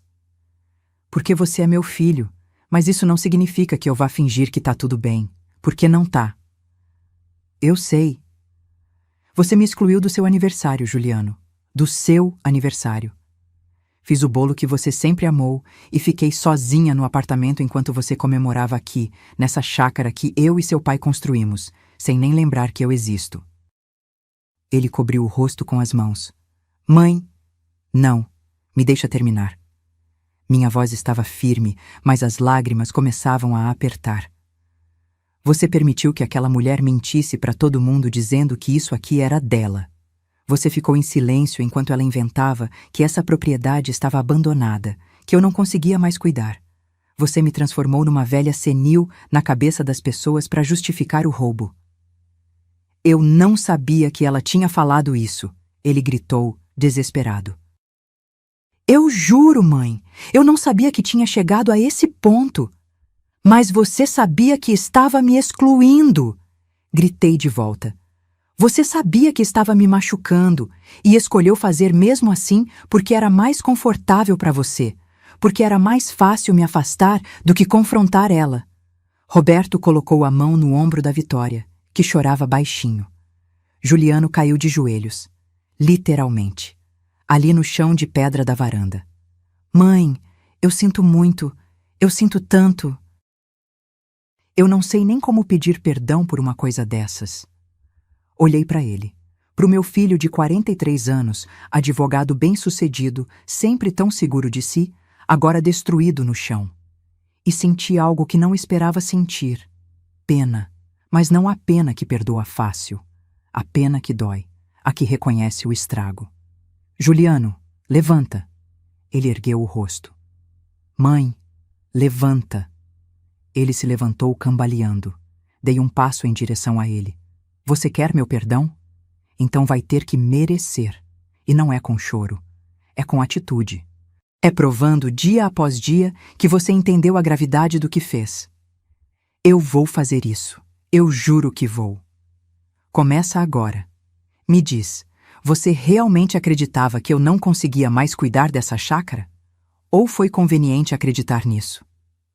Ele engoliu seco. Desviou o olhar. Olha para mim, Juliano. Ele olhou. Responde. Silêncio pesado. Depois, em voz baixa, ele disse: Eu sabia que a senhora conseguia, mas a Fernanda ficava insistindo tanto, dizendo que era para o seu bem. Que com o tempo a senhora ia agradecer. E eu quis acreditar. Porque era mais fácil. Foi a resposta mais honesta que ele me deu em meses. Obrigada, eu disse. Obrigada por finalmente ser honesto. Vitória se aproximou. Mãe, o que vai acontecer agora? Respirei fundo. Segunda-feira vou na delegacia. Vou formalizar a denúncia. Invasão de propriedade, uso indevido, danos materiais. Juliano empalideceu. Você vai me processar? Vou processar quem invadiu minha propriedade. Se seu nome tá nessa lista, então sim. Mãe, por favor, ergui a mão. Juliano, consequências existem. Você é advogado. Sabe disso melhor que ninguém. Não vem pedir para eu passar a mão na sua cabeça porque agora você tá arrependido. Arrependimento não apaga crime. Roberto, que tinha ficado quieto o tempo todo, falou. Dona Irene, com todo respeito, a senhora acha que isso vai resolver? Processo contra o próprio filho? Olhei para ele. Roberto, eu não tô buscando vingança. Tô buscando justiça. E tem diferença. Vingança é pessoal, irracional, desproporcional. Justiça é consequência merecida. E meu filho merece as consequências do que fez. Vitória limpou as lágrimas. Mãe, eu entendo a senhora. Mas a família vai sobreviver a isso? Foi a pergunta que me partiu. Porque eu não sabia a resposta. Vitória, família não é sobre sangue só. É sobre respeito, é sobre lealdade, é sobre estar presente. E nessas últimas semanas eu não tive família. Tive invasores. Juliano soluçou. Mãe, Me dá uma chance. Uma. Deixa eu consertar isso. Como? Como você vai consertar humilhação? Como você vai consertar exclusão? Como você vai consertar eu ter ficado sozinha chorando enquanto você comemorava sem mim? Ele não tinha resposta. É isso, Juliano. Tem coisas que não se consertam. Só se aprende a conviver com o estrago. Peguei minha bolsa. Caminhei em direção ao carro. Mãe, aonde a senhora vai? Vitória perguntou preocupada. Pra casa. Pro meu apartamento em São Paulo, onde eu moro, sozinha, como sempre. Deixa eu te levar. Não precisa, filha. Eu dirijo bem. Sempre dirigi. Entrei no carro. Liguei o motor. Olhei pelo retrovisor. Juliano ainda estava parado na varanda. Vitória abraçada no Roberto. Todos ali, destruídos. E eu estava cansada, exausta, mas estranhamente inteira, porque pela primeira vez em meses eu tinha defendido minha dignidade, tinha dito não, tinha imposto limites. E mesmo que doesse, mesmo que meu coração estivesse em pedaços, eu sabia que tinha feito o certo. Dirigi de volta para São Paulo em silêncio, sem música, sem rádio, só eu e a estrada escura. Quando cheguei no apartamento, eram 2 da manhã. Tomei banho, coloquei o pijama, deitei na cama. E pela primeira vez em semanas, dormi sem ter pesadelos. Porque às vezes, paz não vem de reconciliação. Vem de justiça cumprida. E eu tinha cumprido a minha, mas a história ainda não tinha acabado. Porque segunda-feira chegaria. E com ela, decisões que mudariam tudo. Segunda-feira, 8 da manhã. Acordei antes do despertador, não porque estava ansiosa, estava decidida. Tomei café, me arrumei com cuidado, calça social preta, blusa branca, cabelo preso. Queria estar apresentável, respeitável. Porque hoje eu não era só Irene, a mãe magoada. Era Irene Lovato, proprietária, cidadã, mulher de direitos. Fui primeiro na delegacia de Ibiúna. Levei tudo. Escritura da chácara, certidão de óbito do Valdir, comprovante de IPTU, prints das mensagens do grupo de WhatsApp, vídeos das câmeras de segurança mostrando as invasões, recibo da troca de fechaduras, tudo. O delegado me recebeu pessoalmente. Delegado Meireles, uns 55 anos, postura séria. Dona Irene, recebi o relato dos policiais que foram no sábado. A senhora trouxe toda a documentação? Trouxe. Tá tudo aqui. Ele passou mais de 1 hora analisando, pausado, fazendo anotações. De vez em quando balançava a cabeça, indignado. Quando terminou, tirou os óculos e me olhou. Dona Irene, isso aqui é caso sério. Invasão de propriedade, uso indevido, cópia não autorizada de chaves, dano ao patrimônio. E pior, é o próprio filho da senhora. Isso complica. Complica por quê? Crime é crime. Ele suspirou. Juridicamente, sim. Mas a senhora tem certeza que quer levar isso adiante? Processo contra filho costuma destruir famílias inteiras. Fiquei em silêncio alguns segundos. Pensando. Delegado, se eu não fizer nada, o que eu estou ensinando? Que desrespeito não tem consequência? Que mãe tem que engolir tudo calada? Ele assentiu devagar. A senhora tem razão. Só quis garantir que era uma decisão consciente. É, totalmente consciente. Então vamos protocolar. A senhora vai precisar voltar aqui na quinta para assinar uns documentos. E provavelmente vai ter audiência de conciliação daqui uns 30 dias. Pode marcar. Saí da delegacia com o protocolo na mão. Coração apertado, mas passos firmes. De lá, fui direto para o escritório do Dr. Heitor. Ele me recebeu com um café forte e aquele olhar de quem já esperava a minha visita. Dona Irene, como foi? Protocolado. Delegado falou que é caso sério. Ótimo. E agora? Vamos processar também civilmente? Balancei a cabeça. Ainda não decidi. Mas tem outra coisa que eu quero fazer. Hoje. Agora. Fala. Quero refazer meu testamento. Ele ergueu as sobrancelhas. Tem certeza? Absoluta. E quero fazer algo mais. Quero uma escritura pública declarativa de propriedade exclusiva. Deixar documentado, em cartório, que aquela chácara é minha, que ninguém tem direito sobre ela enquanto eu for viva, e que qualquer tentativa de questionar isso é nula. Dr. Reitor anotou tudo. Isso é sábio. Protege a senhora de tentativas futuras de uso capião ou alegação de posse compartilhada. Então faz. Ele preparou os documentos ali mesmo. 2 horas depois, estávamos num cartório em Pinheiros. A tabeliã Dona Silvia, uma senhora elegante de uns 60 anos, leu tudo com atenção. Dona Irene, a senhora tem certeza dessas disposições testamentárias? Elas são incomuns. Tenho certeza. Ela leu em voz alta, como era protocolo.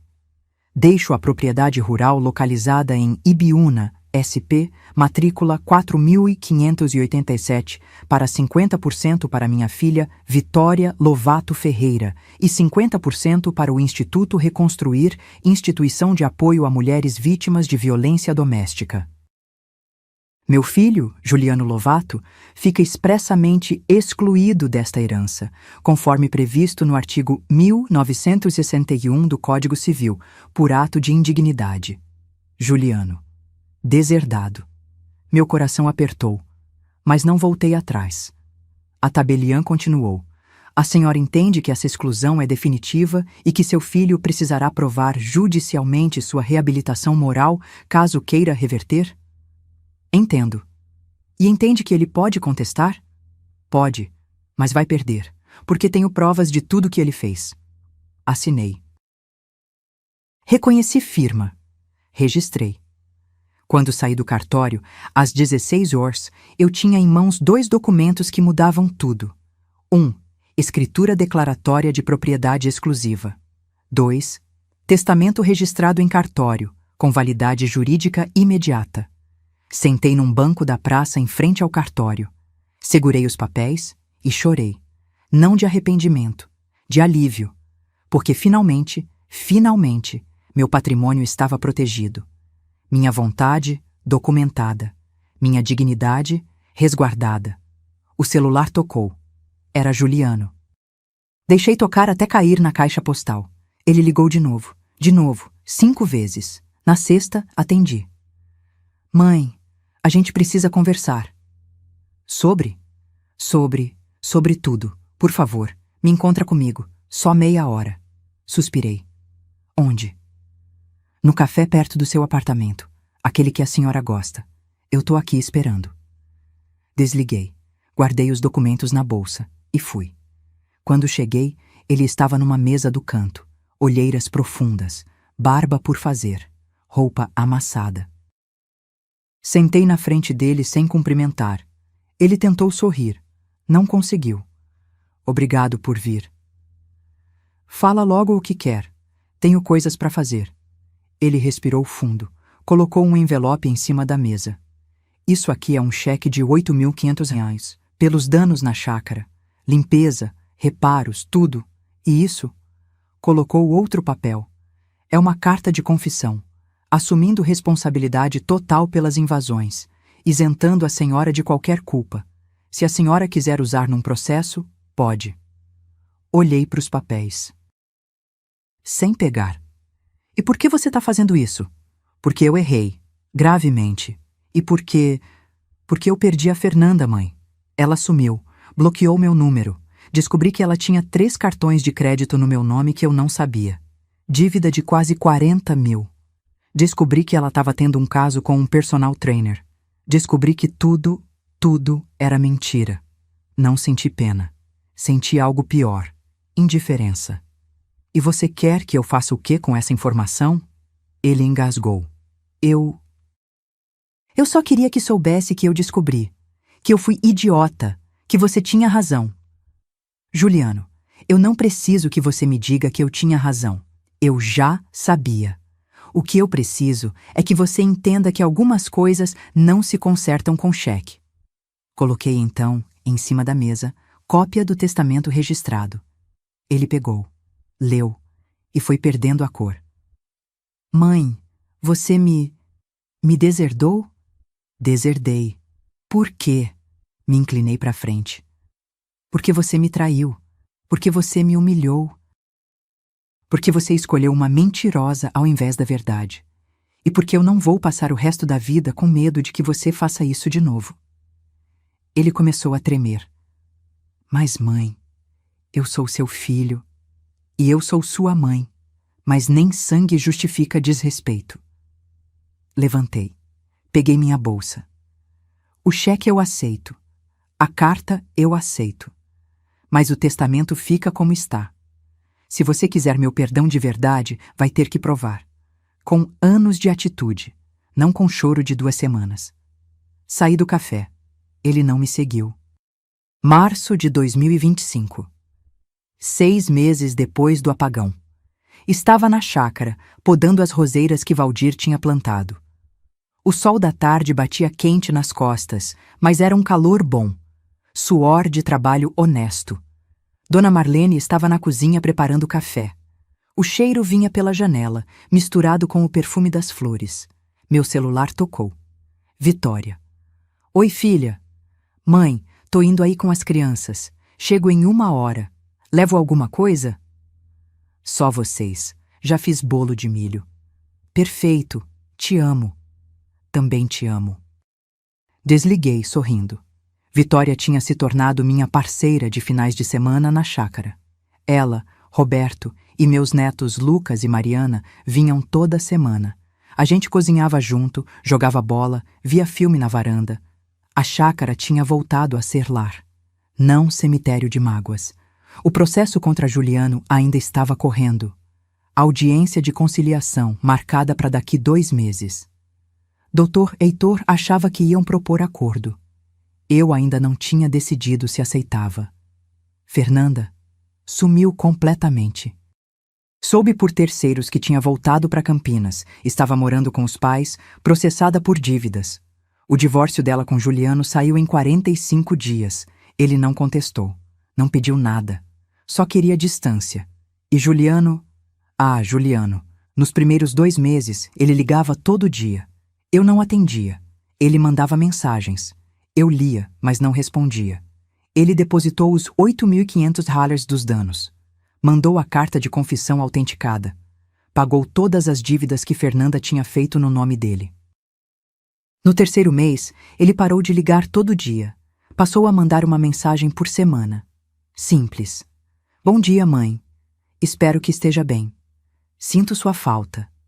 Eu lia, mas ainda não respondia. No 4º mês, ele apareceu na porta do meu apartamento, sem avisar, com um buquê de margaridas, minhas flores favoritas. Abri a porta. Não convidei para entrar. Oi, mãe. Oi. Silêncio constrangido. Eu só queria trazer isso e dizer que eu entendo se nunca me perdoar. Mas que eu vou passar o resto da vida tentando merecer uma segunda chance.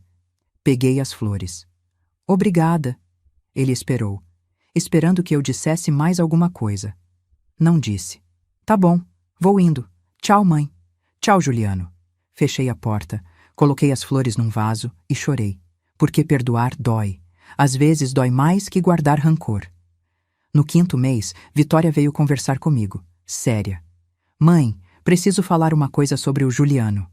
Meu estômago embrulhou. Ele tá bem? Aconteceu alguma coisa? Ele tá diferente. Começou terapia, 3 vezes por semana. Tá fazendo trabalho voluntário num asilo. Vendeu o carro importado, comprou um popular, mudou para um apartamento menor. Mãe, ele tá se reconstruindo. Fiquei em silêncio, processando.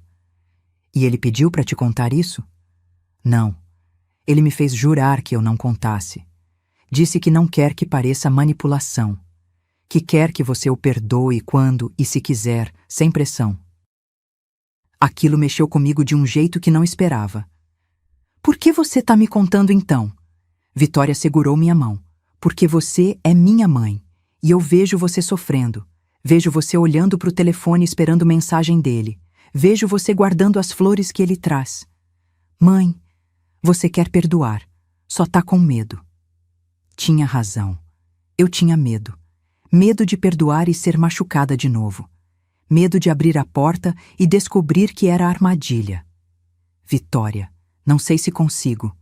Não precisa saber agora. Só pensa, porque ele é seu filho, e você é mãe, e sei que isso dói nos dois. Ela foi embora, me deixou sozinha com meus pensamentos, e foi aí, naquela noite, que tomei uma decisão.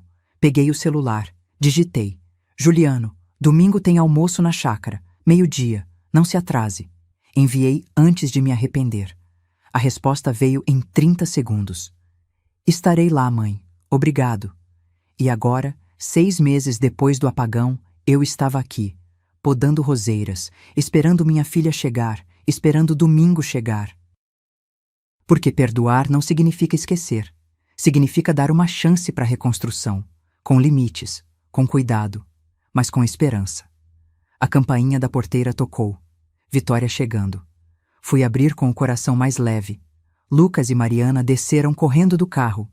Me abraçaram com aquela energia de criança que cura qualquer ferida. Vó, a gente trouxe bola nova. Bora jogar? Bora! Naquela tarde, jogamos bola. Fizemos piquenique na sombra da jabuticabeira. Vitória me ajudou a plantar mudas novas de temperos na horta. E quando o sol começou a se pôr, ficamos todos na varanda.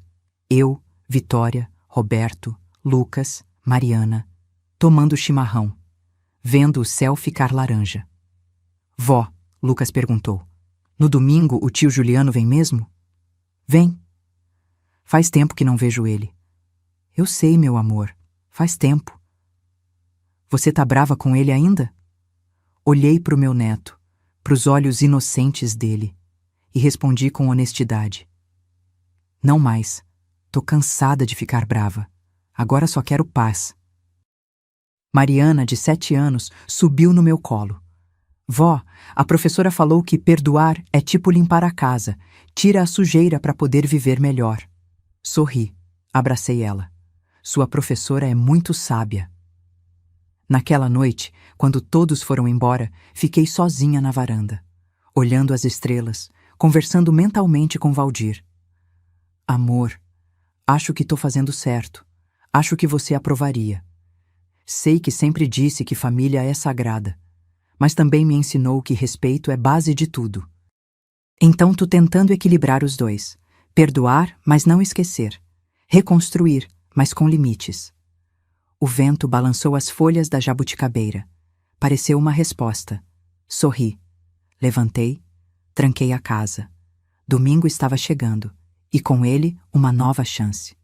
Não sabia como seria, não sabia se daria certo, mas sabia que tinha que tentar.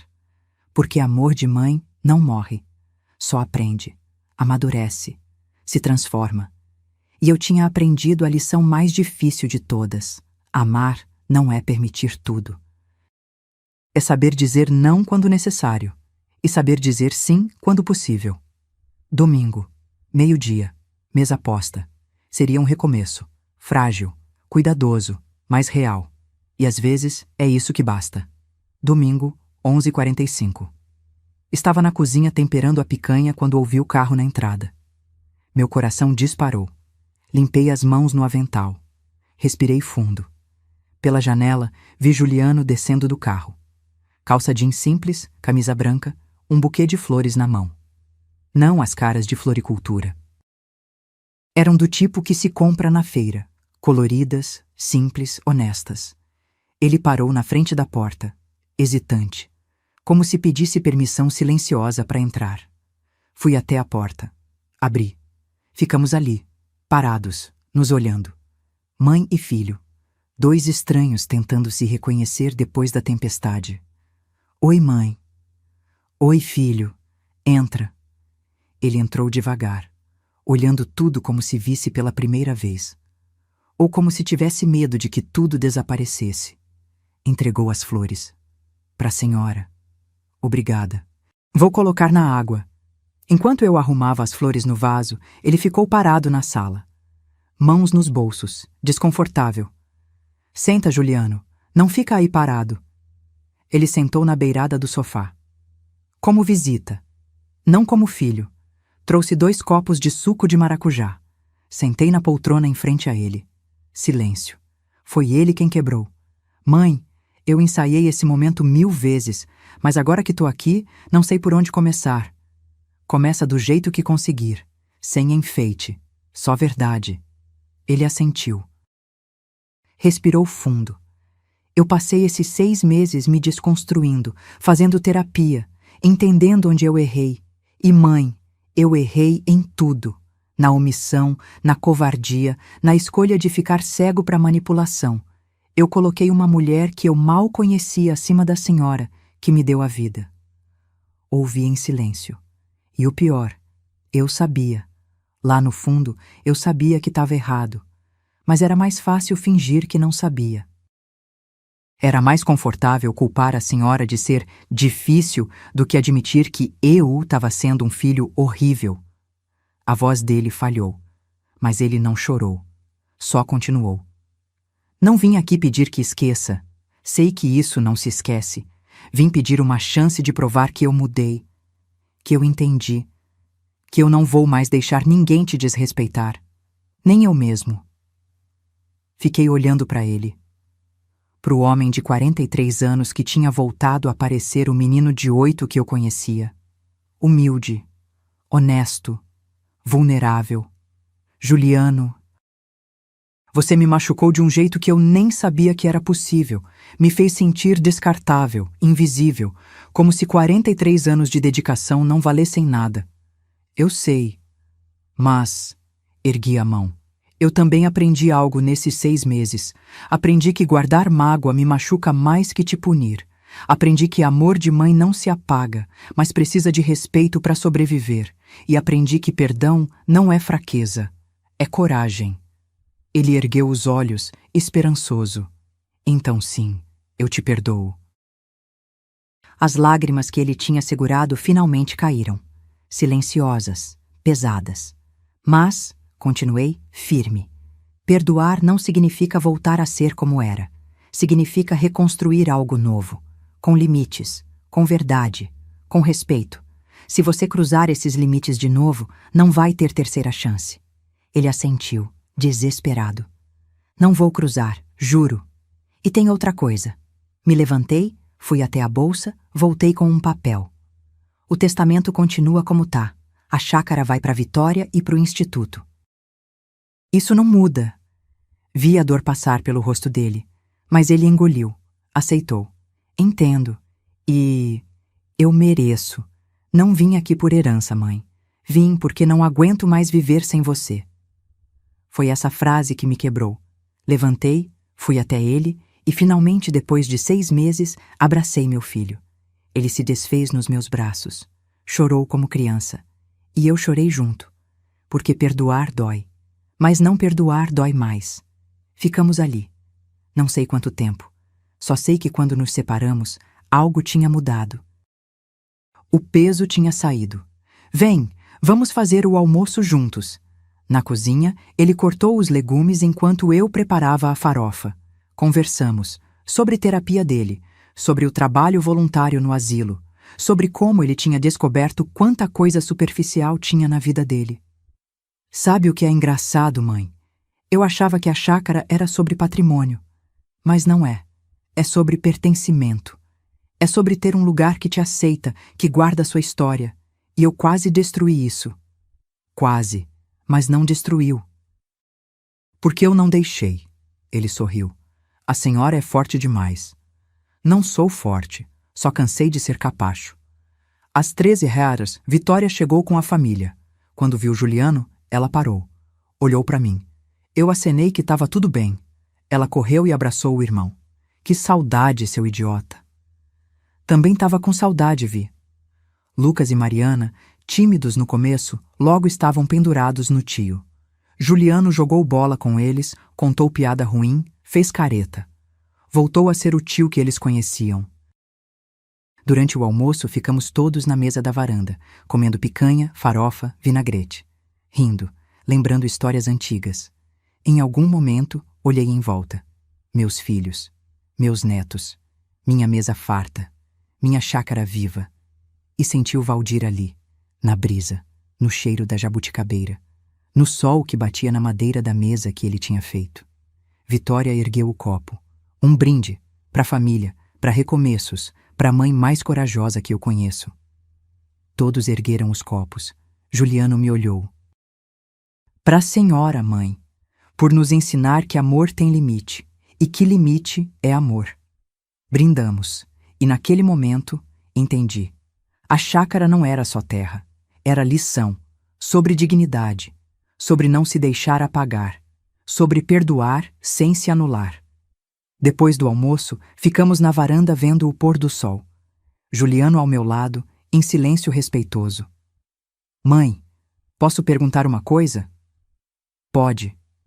Por que me deu essa chance, mesmo depois de tudo?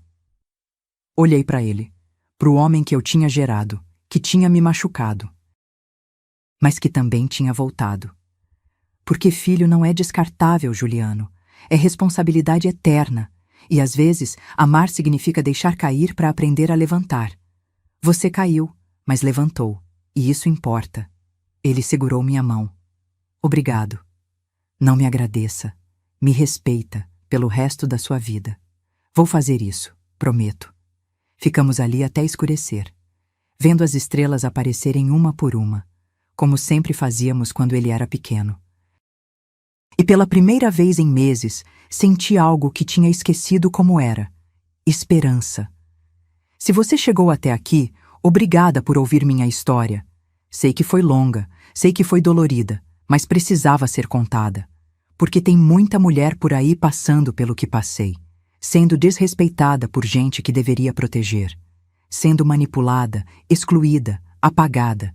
E eu quero que você saiba, você não precisa aceitar isso. Respeito não é opcional, dignidade não se negocia, e amor que machuca não é amor. É prisão. Aprendi que generosidade sem limite vira abuso. Perdão sem justiça vira permissão para machucar de novo.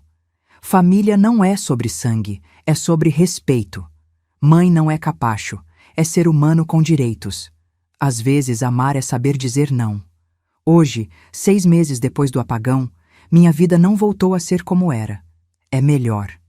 Porque agora eu tenho algo que não tinha antes: limites. Juliano ainda está provando que mudou, dia após dia. E eu observo. Com amor, mas também com atenção. A chácara continua minha, e vai continuar, porque eu mereci cada centímetro dela. E você? Você tá permitindo que alguém te apague? Tá aceitando desrespeito em nome de manter a paz? Porque eu descobri uma coisa: paz verdadeira não vem de silêncio, vem de justiça. Então, se essa história tocou você, deixa eu te fazer uma pergunta. O que você precisa desligar na sua vida para recuperar sua luz? Pensa nisso, porque ninguém merece viver no escuro. Eu sou Irene, tenho 68 anos, viúva, mãe, avó, proprietária e dona da minha história. Assim como você deveria ser da sua. Se este relato te impactou de alguma forma, conta pra gente nos comentários de onde você está assistindo. Deixa aquele like se você acredita que dignidade não se negocia. E se inscreve no canal para continuar acompanhando histórias reais de pessoas que se levantaram quando todos achavam que iam cair. Porque a vida não é sobre nunca cair. É sobre levantar com a cabeça erguida. Até a próxima história. E lembra, sua luz é sua. Ninguém tem o direito de apagar. Fim.